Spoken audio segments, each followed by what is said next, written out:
শীতের মৌসুম, পিকনিকের মৌসুম, উৎসবের মৌসুম, আনন্দের মৌসুম এবং এই ডিসেম্বর মাস বিজয়ের মাস, বাংলাদেশীদের শ্রেষ্ঠতম মাস। এই মাসে সুজন অনুভব করেছে যে নারীদের নিয়ে কাজ করা উচিত, নারীদেরকে উৎসাহিত করা উচিত।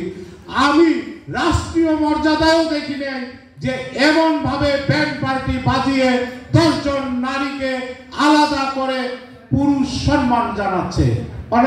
অনেকে বলছেন যে এই সম্মান দিবে, পুরুষরা মাথা মতো করতে হবে নারীর কাছে।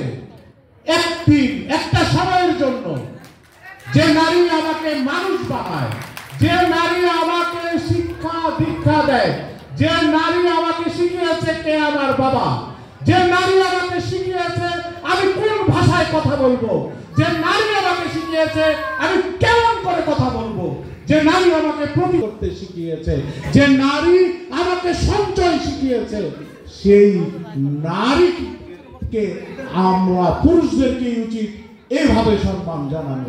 হয়তো সুজনের মতো করে করেছে, কিন্তু জাতীয় পর্যায়ে প্রত্যেকটি ক্ষেত্রে নারীদেরকে এভাবে আলাদা সম্মান জানানোর ব্যবস্থা করা। আমি আজকে এই মঞ্চের থেকে আমি সরকারের কাছে আহ্বান জানাচ্ছি। আপনারা দেখেছেন এই 24-এর আন্দোলনে স্লোগান কন্যা নামে কিন্তু একটি চমৎকার আয়োজন ছিল, স্লোগান কন্যা বিভিন্ন দেশে। এই যে আন্দোলন, এই যে ফুঁসে ওঠা, এই ফুঁসে ওঠার পেছনে নারীর যে উদ্দীপনা, স্লোগানই কবিতা, স্লোগানই আমাদের সার্বভৌমত্বের প্রতীক হয়ে দাঁড়িয়েছিল, সেটি দিয়েছিল নারী। তাই মুক্তিযুদ্ধ দেখেন, ভাষা আন্দোলন দেখেন, 90-এর আন্দোলন দেখেন, সব জায়গায় নারীর অবদান রয়েছে। কিন্তু যখন ইতিহাস লেখা হয়, যখন এই আন্দোলন নিয়ে কবিতা লেখা হয়, গল্প লেখা হয়, সেখানে নারী অনুপস্থিত থাকে। আপনাদের মনে আছে কোটা আন্দোলনে যে স্লোগান কন্যা ছিল, তাকে নিয়ে একজন উপন্যাস লিখেছিল, খুব খারাপ অর্থবহ করে সেই উপন্যাসে সেই স্লোগান কন্যাকে যেদিকে ধাবিত করা হয়েছিল গল্পের চরিত্রের ভিতরে দিয়ে। এভাবেই কিন্তু মূল্যায়ন করা হয়। এর বিরুদ্ধে প্রতিবাদ কিন্তু পুরুষরা জানিয়েছে, নারীরা নয়। কিন্তু নারীদেরকে প্রতিবাদী হতে হবে, নারীদেরকে আমাদের সুফিয়া কামাল, আমাদের বেগম রোকেয়ার মতো হতে হবে। আমাদেরকে বুঝাতে হবে যে আমরা মানুষ, আমাদের নিয়ে কোন রকমের যদি চক্রান্ত করা হয়, কোন রকমের আমাদের ইজ্জত নিয়ে কোন রকমের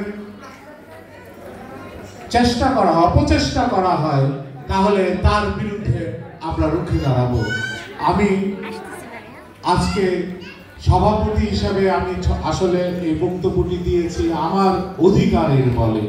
আমি এই জন্য বক্তৃতাকে দিয়েছি কারণ আপনারা আমার মাথায় যে কাপড়টি বাঁধা, আপনারা ভাবতে পারেন যে আমি ফ্যাশন করে বেঁধেছি, আসলে তা নয়। ওই জায়গায় একটা এসি আছে, প্রচন্ড ঠান্ডা, এই জন্য আমি কথা বলার সময় আমার জিহ্বা কিন্তু আটকে যাচ্ছে, কারণ ঠান্ডাতে আমি সহ্য করতে পারছি না। সেই জন্য যাই হোক, আমাদের প্রধান অতিথি বক্তব্য রাখবেন, আরো বিশেষ অতিথি বক্তব্য রাখবেন, আমাদের আজকের অনুষ্ঠানের প্রধান আলোচক বক্তব্য রাখবেন। সবাইকে ধন্যবাদ। আপনারা নারীর সাথে থাকুন, মায়ের সাথে থাকুন, কন্যার সাথে থাকুন। নারী পুরুষের বিভাজন নয়, আমরা মানুষ হিসাবে বাঁচতে চাই। ধন্যবাদ। আজকের অনুষ্ঠানের সভাপতি